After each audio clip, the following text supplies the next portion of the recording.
I go from here? What am I gonna do? Where do I go from here? It's time that I make my move. Where do I go from here? I'm tired of playing them fools. Where do I go from here? What's up, y'all? This your boy Coach Feel like Marshall. I'm born to lose.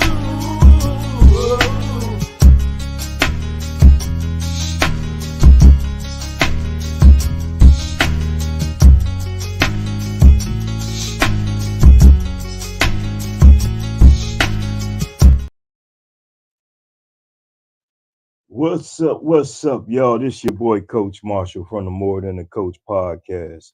And tonight, y'all, I got a special guest coming on the show from the other side of the world, y'all. Trust me, for real. Tonight, y'all, I got a young man on by the way of Bay City, Michigan.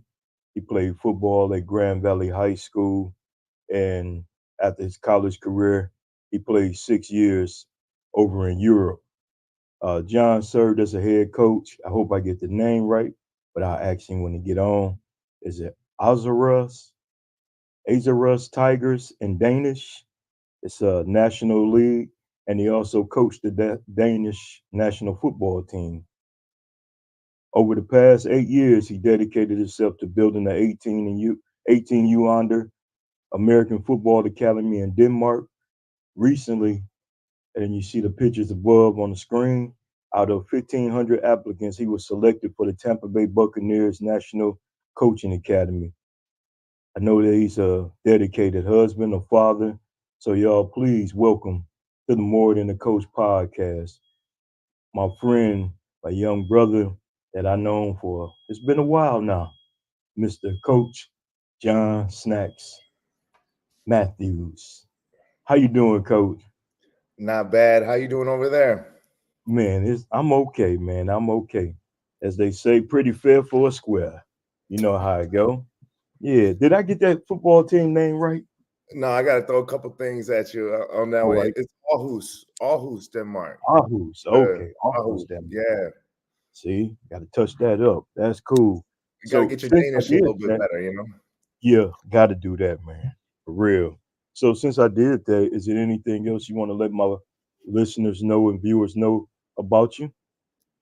No, I just really took an alternative path to coaching American football. Played overseas for about 6 years, fell in love with the culture, the way of life, started coaching, different national teams over here, started being a head coach over here on their pro league, and then, starting up an academy for the last 8 years. So that's just something that I've been doing over here. Real thankful for, just this opportunity that I have to live over here and work over here. That's right. I mean, I know it's different. So what is kind of like the biggest difference from playing here in America and then playing over in Europe and now coaching in Europe? Yeah, I think it's the level of dedication. I talk about this a lot over here. Denmark, a lot of Europe, there's a lot of social programs. And so to go to school in Germany, to go to school in Denmark, to go to school in France is usually free. They usually don't pay anything. It comes out of their taxes. And so, when you're comparing a Danish or German to an American, there's just not that same hunger. As a guy that's from Saginaw, Bay City, different areas, if you don't have a scholarship, you're not going to college more likely. And so in Denmark, Germany, if football doesn't work out for you, you're just going to go be a doctor or have some kind of education or trade school. So it's, football sports kind of gets put on the back burner just because, there's more to life than that sport. And that's just something that I've been learning over here and just kind of really appreciate the fact that, football is important. And yeah, that takes away from the hunger, the fight, the competitiveness. But at the same time, when you look at the human being, you kind of take a step back and you're like, okay, over here, football, that is just, a hobby. So, you know what I mean? So like, not that there's not, guys that are playing in the league that are from Denmark or from Germany or all those different things. There's just a level of hunger that, if you don't have success in it, I can transition into this just being something I do for fun. So that's Yeah. just something, that's probably one of the biggest things that I really picked up over here. Okay. Now, have you had anybody that's fortunate to make it over to like NCAA colleges over here or make it to the pros? Yeah, I got a handful of kids that a couple of them from my academy have been playing in college. I don't have any pro kids yet. I've had, a kid I worked with in Bay City a little bit that plays in the league right now. But Hmm. Van Sumeren, Good. a couple summers have spent maybe a handful of practices working with him. But outside of that, usually D2. That's where my Okay. guys go. Last year I had Drew Burton from Northwood. I'm sure maybe you've heard of him. He was Yep. at Silicon Valley. He was at one of my camps, and so that's kind of something that I do over here is try to bring, some GLIAC Mm, coaches or former GLIAC coaches, over to Denmark to get them to see some of the talent that we have. So, okay, that's cool. Now, which Van Sumerman you had a luxury working well, with? it's I've worked with Ben. I haven't worked with Okay. the younger brother as much, but when Okay. Ben was in high school, I mean that Hmm. kid's a worker. I mean that kid Yeah. is one, he was the best, talented kid I've ever seen. And anytime I would Mm, come home, the high school coach was like, "Hey, can you spend some time with him?" And you spend 5 minutes with him, and you just realize that not only is he a dog, but he's one of the most talented kids that I've had mhm. an opportunity to work with. And I tell you, every time I see coach is no longer there, but I know we used to always talk about we played him, and all I did is tell my quarterback, whatever side he lined up on, you audible to play to the opposite side. You know, we wasn't trying to block him. We made him chase us, and Yeah, unfortunately, we he's came gonna catch. away with our first victory in Bay City, Exerville Garber that game. You know, Really? and after the game, he just grabbed me and was like, "Coach, you gave me no action. Game plan. Yeah, right. Stay Game away plan. That's from it." right. That's what you got to do. That's right. I had to. His brother. My nephew played around the same time as his brother, and so I Okay. was always watching their huddle so I can watch my nephew play while I'm over here. And I Hmm. just remember watching his brother play D line, just being like, "Oh my God, who Yeah, is this kid? A problem?" And he's just, he was a play problem. after play. And it's not, you run into high school kids that are just monsters and bullies, right? They just, Hmm. hey, you put me in this gap and I might not have the best skill, but I'm just going to hold all this down over here, right? He was just very skilled as a young kid, which Hmm. was I was really, really impressed with the fact that he could, Yeah. really take on blocks in such a elite manner. So he's doing well over there. I think he's at Michigan State, Yeah. and uh, and his brother's over. His brother. It was actually funny, Van Sumer. When I was with the Bucks, I was just with the Bucks for a while. I'm sure we probably talk about it a little bit later, but I was with the Bucks. They had their scouting crew come in and they showed you how they scout and uh, they used an example, and it was Van Sumeren, and I just couldn't What? help but laughing. In there, I'm like, "Oh man, Wow. Van Sumeren, they think this about you." I had to give them a little bit of, some fuel for the fire. The positives that Hmm. they have on them and the negatives they have on them. So, Oh, that that's was fun sweet. to see. Wow, that's cool. Yeah, I tell you what, his little brother came back the next year, and coach used him against us, and they beat us double overtime. He was the fullback, 3 yard line. They gave him the ball. I promise you, I had at least 6 guys try to stop him. Didn't work. He Good. landed right in the end zone. They won the game. It was nothing we could do. Man, So I'll tell that's you what. cool. Uh, you're still doing basketball at Bridgeport, right? Yeah, I'm still doing basketball. Yeah. Yeah, okay. I have my mom spent like, I don't know, 25 years teaching in Bridgeport. Hmm. So like I've been in and out of all those schools, a lot of those, kids coming up. When I was coming up, it was real competitive just because, I played in a lot of those little youth leagues where my mom would bring me over there and run around for a lot of time. So I have a lot of connection to Bridgeport and a lot of love for that area. There's a lot of talent that comes out of the, you know, Bridgeport, Buena Vista, Saginaw area. So that's got a lot of love for them. Oh yeah, I But remember. we used to, I'm not gonna lie, I'm gonna jump in here. Oh, Man, go I used to ahead. give Bridgeport work. I was actually, I was texting my mom. I'm like, Mom, can you look up some of those basketball clips? Because I got some numbers against Bridgeport. I used to love Uh-oh. playing Bridgeport, that's for Well, sure. that was before my time because Yeah, you fair know enough. when I took Fair over, it enough. became the defensive stopper. I was a BV guy, so I used to go against Bridgeport as well. but Okay. now I coach it. But yeah, you're right. That's cool though. Hey, do you ever get back to any of your Grand Valley guys? Connect with those Oh, guys still? oh, for sure. I got a lot of connections still with my Grand Valley guys. Like, I don't know if you are pretty in tune with some of the Saginaw guys that are over there, but like just Mac Caruth, you Mm, know him. mm, He's worked with you a lot in the past. Mac, I got a lot of love for Mac. I love going to Saginaw Valley, seeing him. Uh, Hit back and forth with the Dillard twins from Saginaw. Those are some guys that I know pretty well. From GV, I'm always hanging. I wanted to mm. tell you something when I was on here. You, Keontae Cousin. was that your First brother? cousin. That was my first Cousin, cousin. cousin, Yep. first cousin. I'm gonna tell you this: the most dominant athlete I've ever seen my entire life. I have Wow. Keontae stories that I could tell just because a Mm, lot of my close friends played scout team O-line when I first came okay. in. So when I was a freshman, Keontae was a senior, and he was an absolute dog. He was a And dog. man, when I tell you a guy that was just unblockable, and I remember I got a friend, Billy Eisenhart. I remember one time, he's a true freshman, really good, ended up being like an All-American center, and he was giving Keontae some problems at practice, and they were getting in it, they were chirping back and forth. True freshman, and Keontae, like, they got in an argument. He took his helmet off, my boy's helmet off, threw it like 10 yards down the field, and my Wow. boy looked at coach. And coach said, "Go get your helmet, man. That's Keontae. That's Keontae. Just go get your helmet, bro." So Wow. he was, coming up, just a legend, just an Yeah. absolute legend. Yeah. He truly missed around here, man. I ain't gonna lie to you. Rest It's funny. It's funny you say that too. Right over my shoulder on the other end is his championship jersey when they won the championship. Everybody celebrating. I ran and got his jersey. No, you give me that. right. And I got it hanging up in my man cave for this. But yeah, I miss my little cuz, man, and he's actually on the backside of my necklace here. Him in his Grand Valley uniform. Mm, You know. So I keep him close to me, man.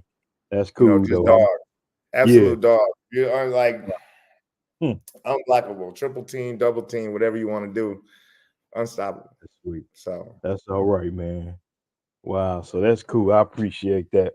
You made my day with that one there, man. it's just the Talking about truth, man. my I can't lie to you, man. You see some mm. things when I've been around football so long, but I don't know how many times I've seen that guy beat the person in front of him, two people in front of him, three people in front of him. Hmm. Dog. That's sweet. Man, for real. I like that. When I redo this and edit, I'm gonna have to put a clip in there of them, so we talk For about sure, it. you got to. Yeah, got to. So what motivates you, coach, every day? Mm, for real, I got a good why. You know what I mean?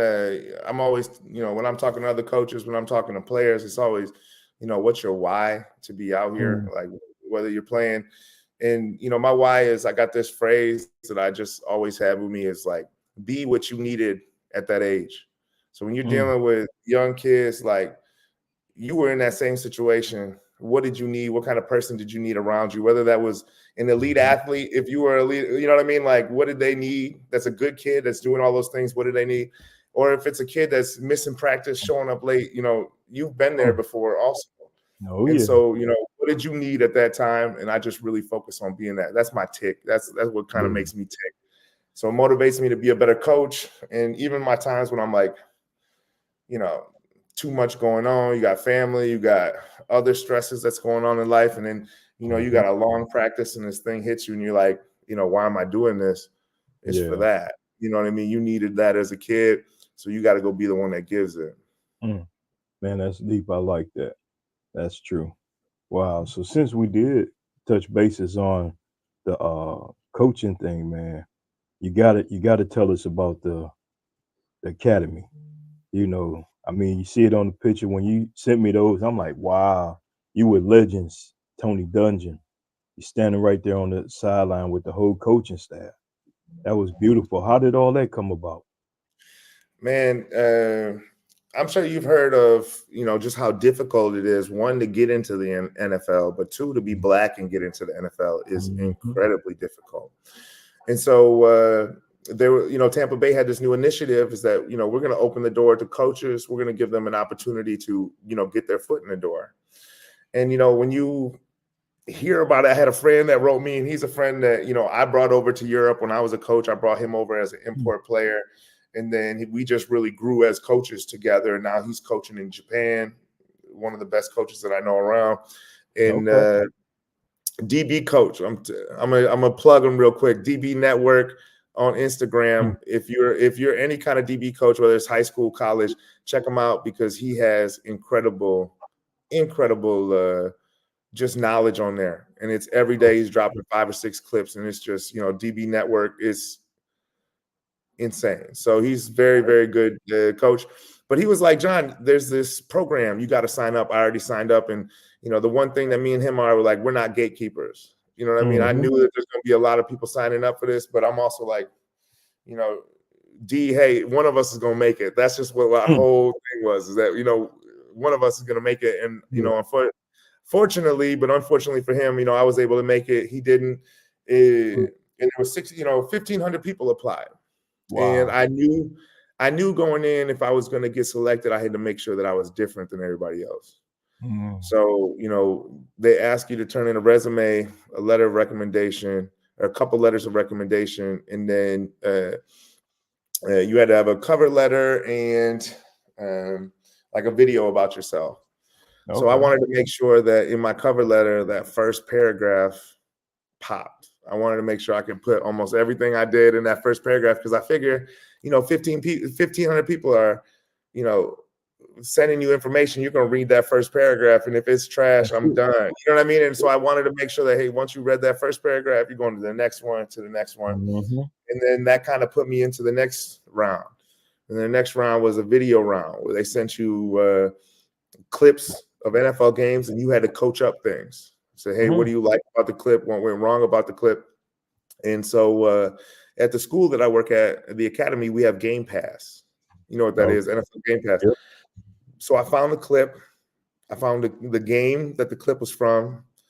I went in, watched the whole game, watched the drive, watched what happened a couple plays before, so that when I was in there talking about the play, I called them their names, not their jersey number. I called them, you know what I mean? I wanted to make sure, hey, we have to chip this in because 3 plays ago, we got sacked. So just trying to come from a different perspective that maybe the other people didn't come from. Okay. So, got real lucky, and, hey, do you want to come? You're accepted. We're picking 25. You're one of the 25. Come on in. And probably the experience of a lifetime. And it's tough. I'm a Lions fan, but like I had to put the back burners. I'm a Tampa Bay Bucks fan now. Like that's my team now, just because the way that they opened the door, the hospitality.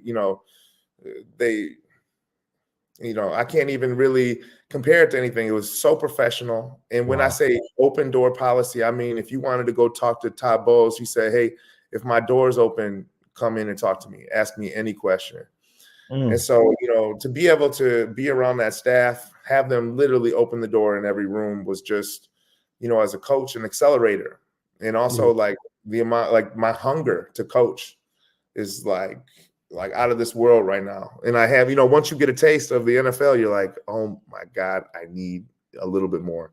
I need more. I need to sign up for a new fellowship. I need to do all these different things because it was just an elite professional organization. They gave you a playbook, 6 o'clock at night, they gave you the offensive playbook and say, hey, if you're ready to coach tomorrow, you can coach. But if you don't, kind of stand in the back.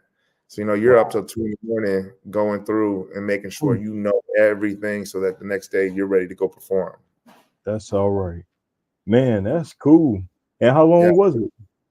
It was 8 days.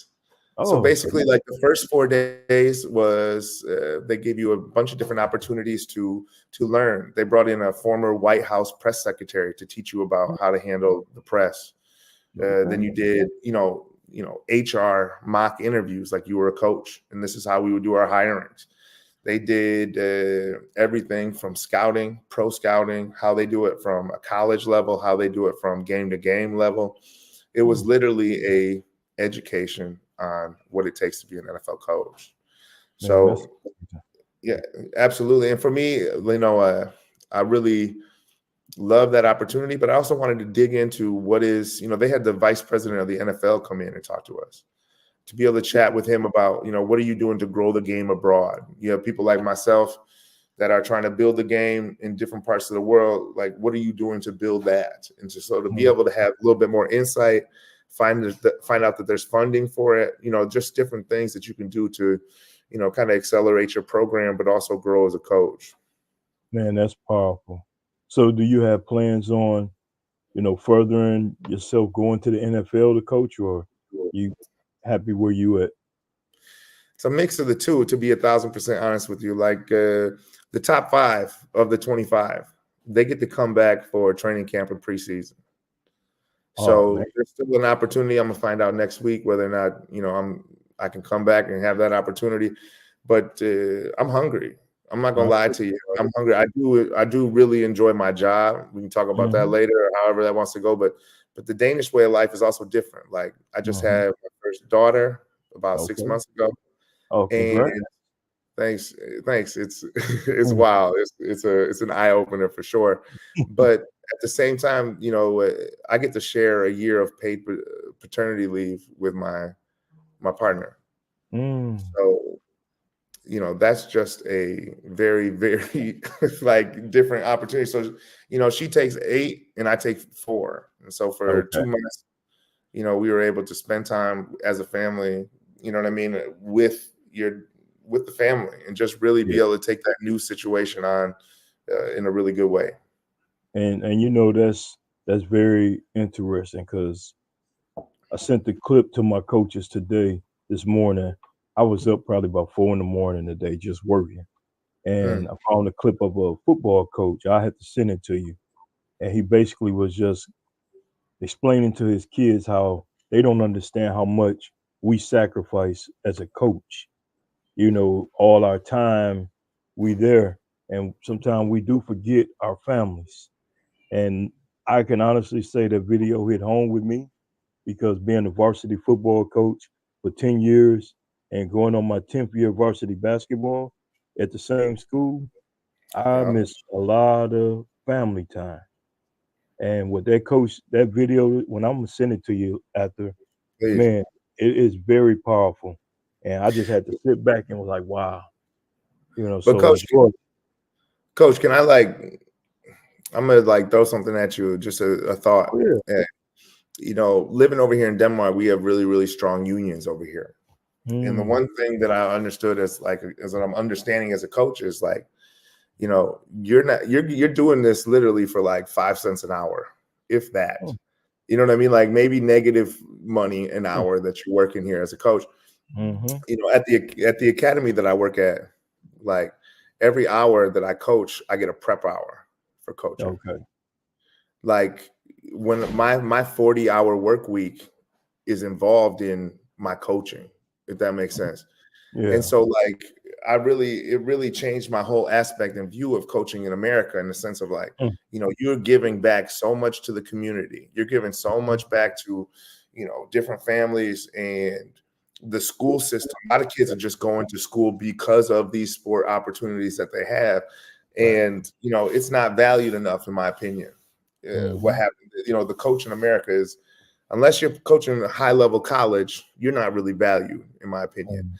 And realistically, the amount of life lessons, the value, like just the life skills that you learn in, high school sports is, invaluable. Like, there's no replacing those different skills that you learn. And so for me, it's just, you grow a little frustrated with the fact that, you got to beg a coaching staff and say, hey, I can't really pay you. You know what I mean? Like, but can you come and give all this time and hours, when realistically, I think there needs to be a reassessment of,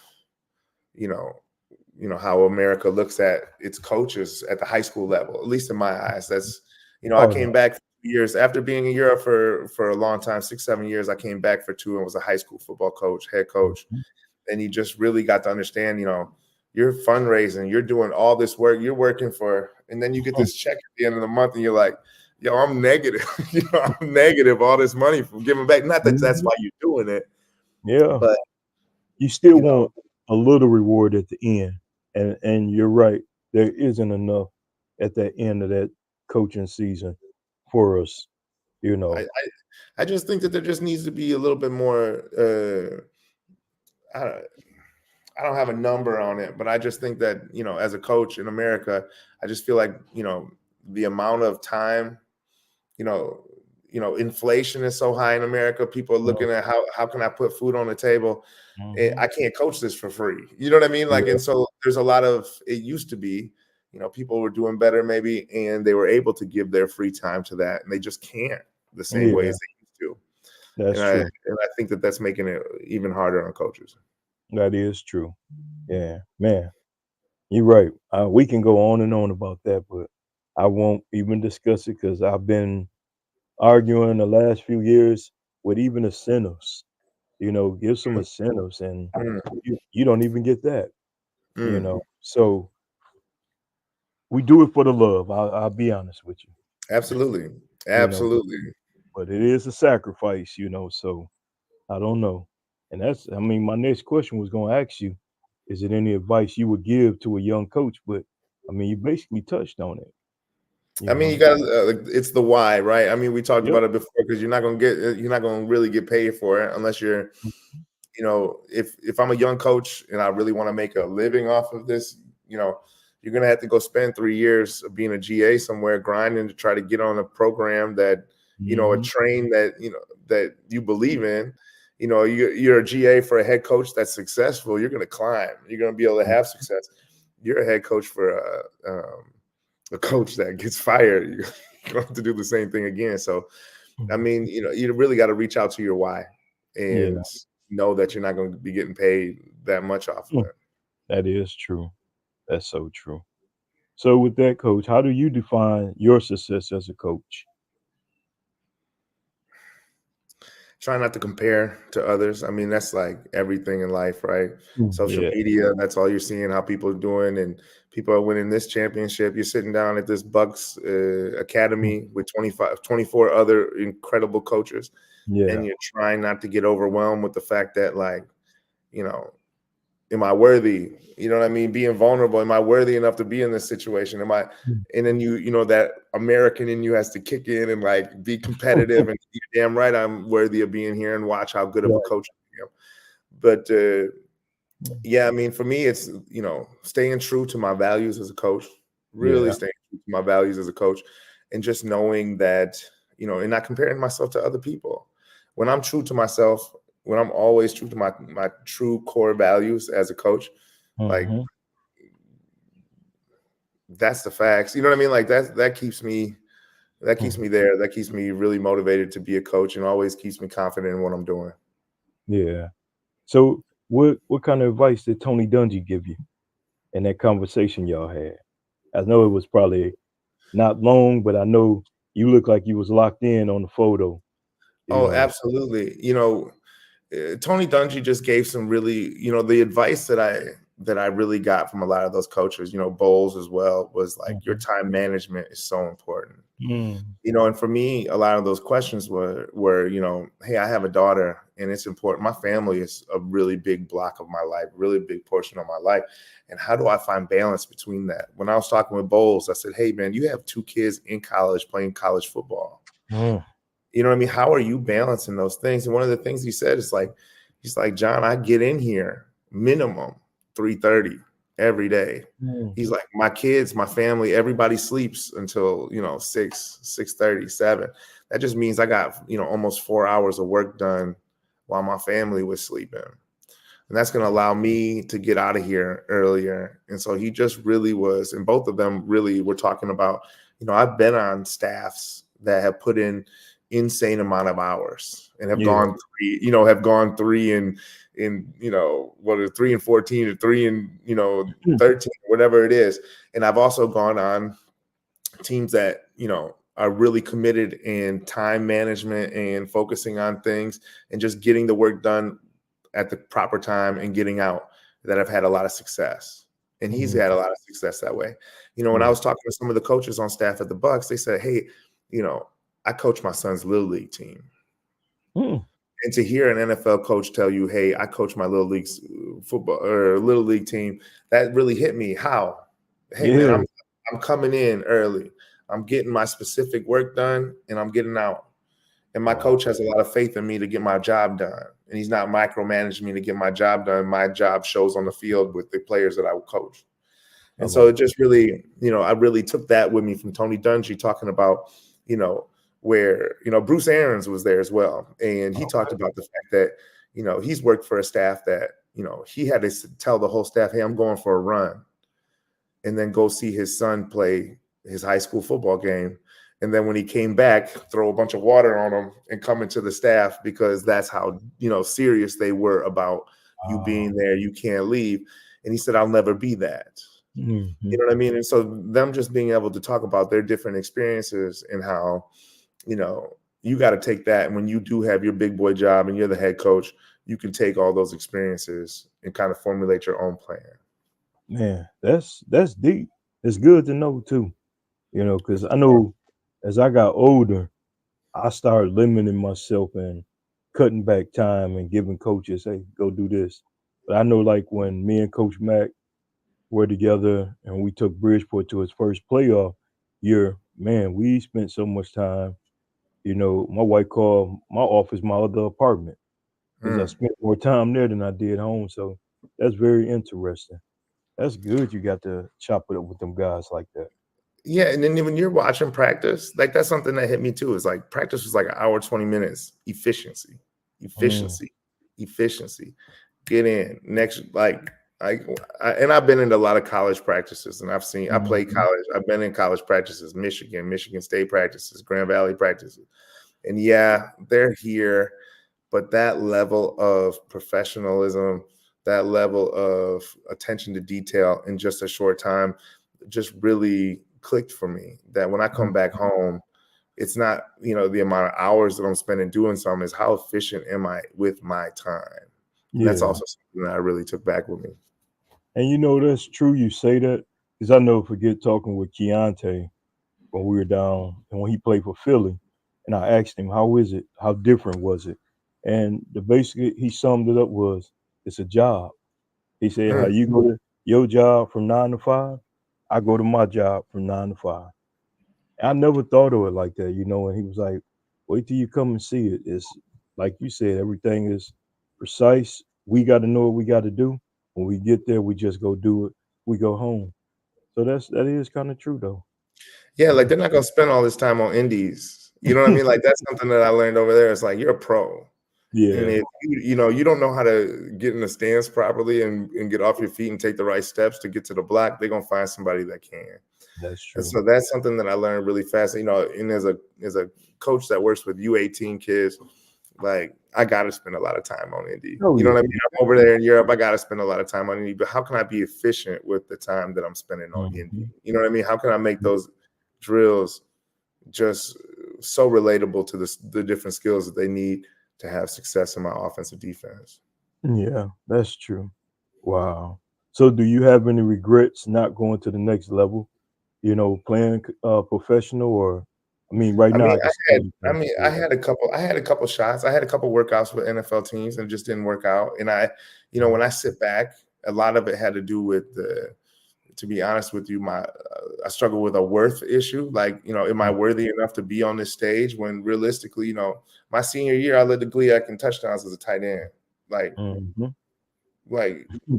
am worthy. You know what I mean? And I joke about it now. Like I was the tight end that could run routes but couldn't block before it was cool. You know what I mean? Like now it's cool. Everybody can run routes and not block. But back then, you know, I just, you know, really struggled with that word. Like, am I worthy enough? I felt like I should have been D1. I felt like that was the reason why Grand Valley was so good, was because it was full of a team full of players that were pissed off that they weren't playing D1. Yep. And y'all really were a D1 school for years. Oh my God. You know, and even now.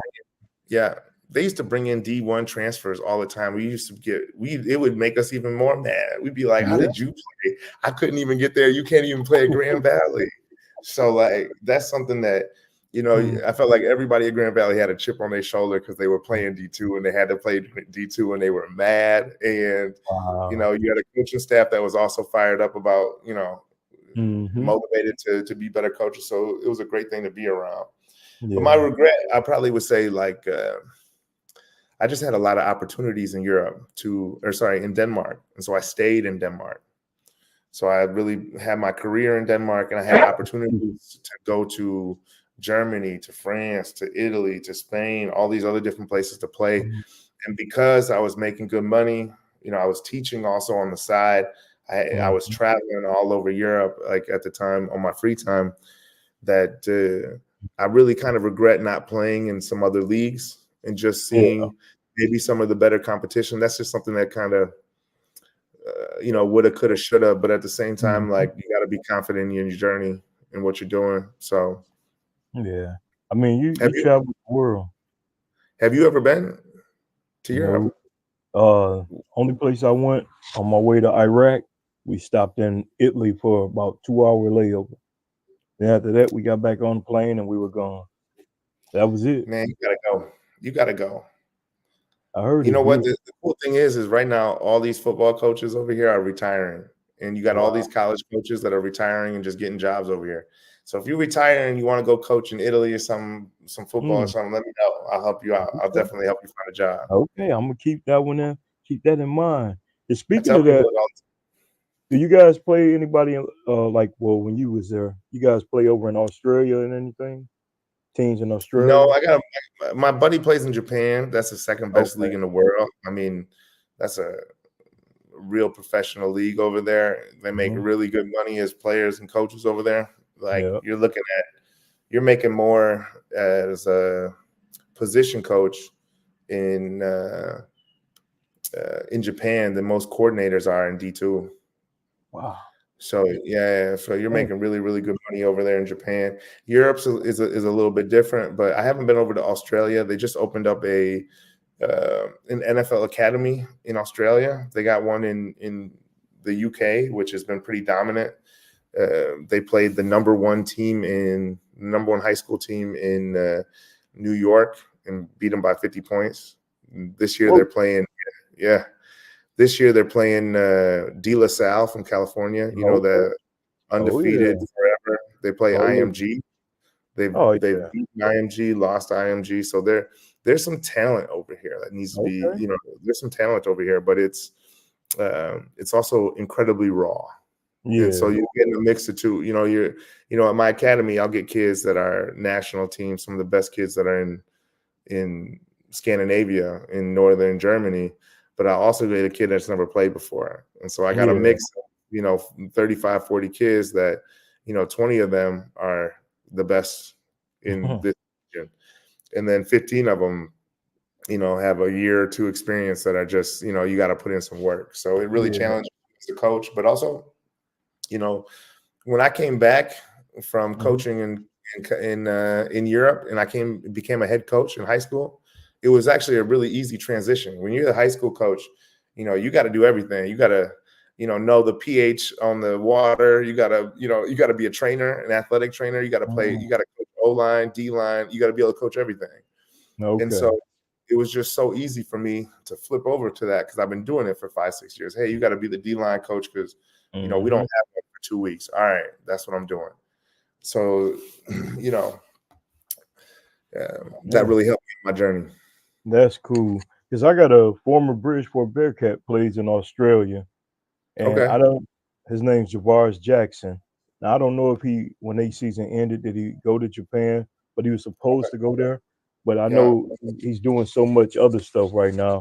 You know, I'm proud of him. And then I got a player that played for me 2 years ago at Grand Valley right now.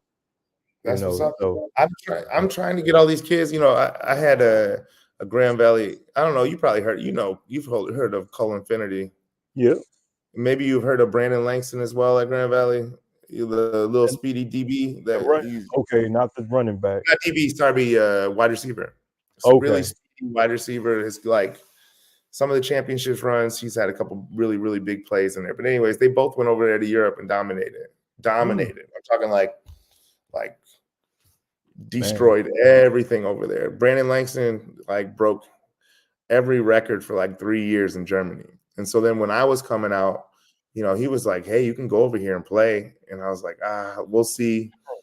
Started reaching out to some teams, and every team would write me, hey, do you know Cullen Finnerty or do you know Brandon Langston? And when I said yes, they said, we'll sign you. Like that's the reputation that they had in Europe. And so, it was really easy for me to get put on because of them being able to lay kind of a foundation for, Europeans. But I always say, hey, if you're trying to, you get done with college and you've had success in college and you're looking for an opportunity to keep playing. Hey, I went to a mini camp, or hey, I went to the combine but didn't do as well as I wanted. I didn't get brought into mini camp. I got cut from mini camp. Like, reach out to me. I'll help you find a team. I just sent a kid to Austria from Denmark just last week. You know what I mean? So like, if you're hungry, you want to go play some more, you want an experience to go see. Now you got to have some college experience. You got to you got to be kind of a guy in college, but I'll help you. And so if you know anybody on this podcast or hears this that wants an opportunity to keep playing and get to Europe and, see the world and still play ball, please reach out.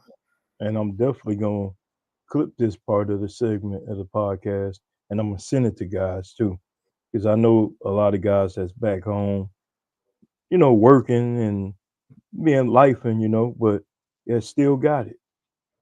Just actually, I think one of my top receivers, he just graduated from Olivet a couple weeks ago. And I don't know if you remember Sequarius Ball. He was my big 6'4" wide receiver. Right? He went to Grand Valley for a year. Valley. Did he leave after that? Where did he go? To Olivet. Yep. Okay. And I remember him. I'm definitely gonna send it to him so he can reach out to you as well. Absolutely. I'll start. It's going to be. I will say that the best time is like September. A lot of the leagues are coming down, and everybody's sitting there going, "Hey, who are we getting for next year?" And that's like the perfect time. So like getting a hold of a guy and letting them know, "Hey, we can start hunting for different teams that would like to bring you in," because the leagues are all starting. A lot of their first games are right now. Okay. And so there's some injuries. We can shop them around and see if we can do something and get them on a team. But, September going into 2025, we could definitely find some. All right. Most definitely, Coach. I appreciate that. Especially the ball kid. I know him. The ball kid can, I was at a couple Bridgeport practices. I don't know if you remember. Yeah, I was at a couple Bridgeport practices and he was a dog. Yeah. And went to Olivet and still became a dog. Right. And he actually graduated from Olivet as one of the top student athletes, So, and then I got another one just graduated from Madonna, May 10th. He plays outside linebacker. He was always a brainiac. It's actually his little brother, the ones that go to Grand Valley. So have him reach out. I'd love to help. I'm always helping. Man, that's cool, Coach. I appreciate that. Hey, so who knows, man? Got to help somebody else get, somewhere. It's changed my life for sure. And it goes back to some of the things that we talked about earlier. Like, how many of my friends, family said, like, John, that's the dumbest thing you could do. Wow. You know what I mean? Like, hey, you're gonna go over there and do that. That's like, you're gonna go. There's so many people, and that's the best thing I've ever done in my life. You know what I mean? Probably the scariest thing I've ever done in my life, but one of the best decisions I ever made in my life. And just, being true to your journey, your path. You know what I mean? Just staying in your values, kind of like what we talked about before. So key. That's it. I like that. So we're going to get ready to get out of here. So you can, enjoy the rest of your evening. You might spend my pawpaw time.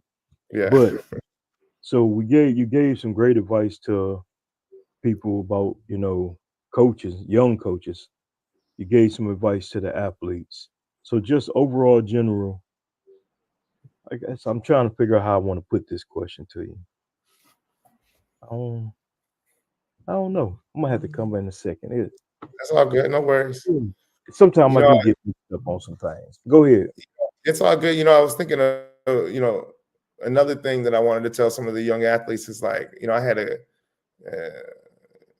a coach tell me this one time, and it really stuck with me. I think he said it maybe a couple years ago. It was, use football, don't let it use you. Mm.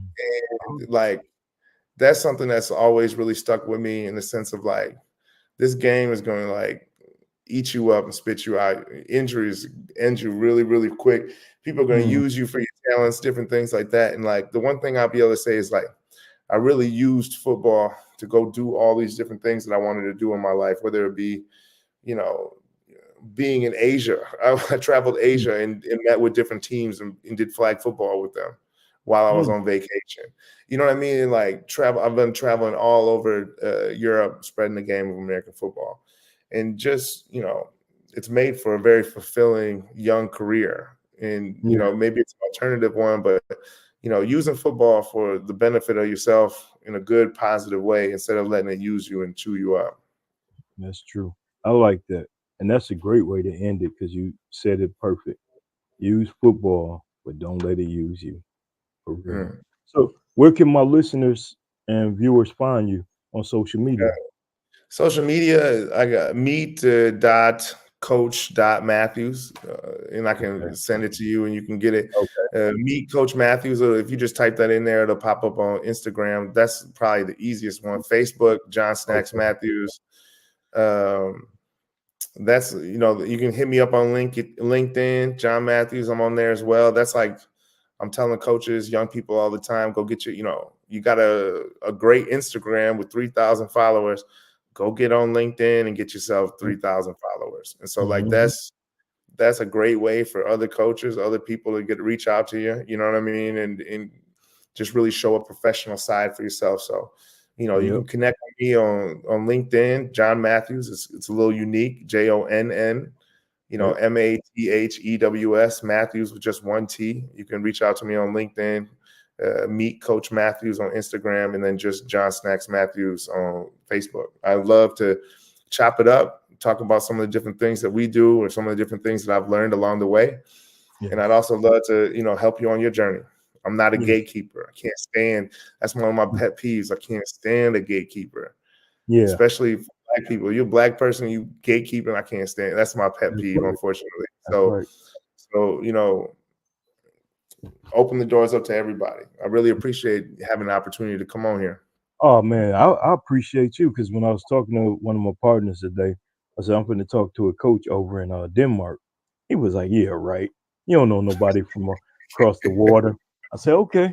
He was like, "You going live?" I said, "No, we gotta go live in case there's some issues. We gonna go and I'm gonna edit it up and boom, it'll be back on tonight though."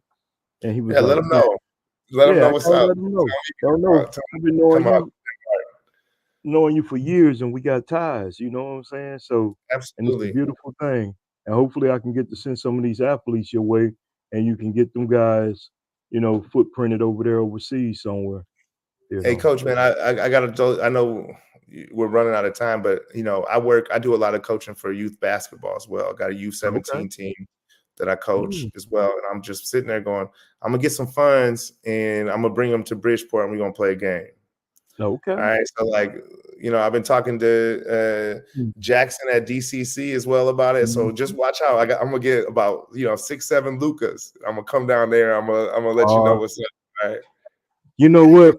We gonna end on that note because I'm not a Luca fan. Hey, well, that's tough. He You're tough gonna though. you're gonna have Don't to get me watch. wrong.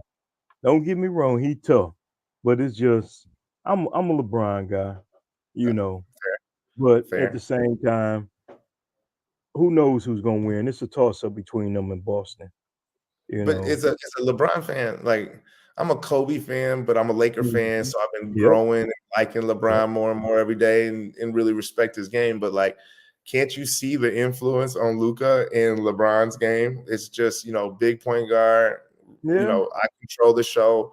They do the and same thing. The only thing is that he just complains too much. That's, he needs to get back on defense. I'll be getting upset about that. But that ain't my favorite player. But I'm gonna yeah. bring a couple Giannis's with me. Oh, oh, Couple so you Lucas got with me. So tell your boys to get ready. We're gonna make something happen. man, look at you. You gonna make me have to go back in the archive and bring some of the old cats back. You bringing all that kind of talent, but that's cool though. That's cool. Yeah, we definitely have to make that happen though. Even if it was the point we put together, a game like a charity game or something. Most definitely, that would be nice. Absolutely. For Oh yeah, sure. Thank you for having me. man, Coach. I thank you for taking time out of your schedule to come on the More Than the Coach podcast. And I'm gonna tell you, you're the first that I ever interviewed on a Saturday. I appreciate you So, taking that time, man. I can't just stay up till I can't stay up till oh 2 in yeah. the Well, morning for a well, podcast. My I didn't know family. that though. I didn't know that. When we first hooked up, I'm like, okay, because normally I'd go at 8, but hey, it's all good. It's my day off. Like I said, I'm finna go spend pawpaw time, and I was like, nope. Before that, let's get this interview done.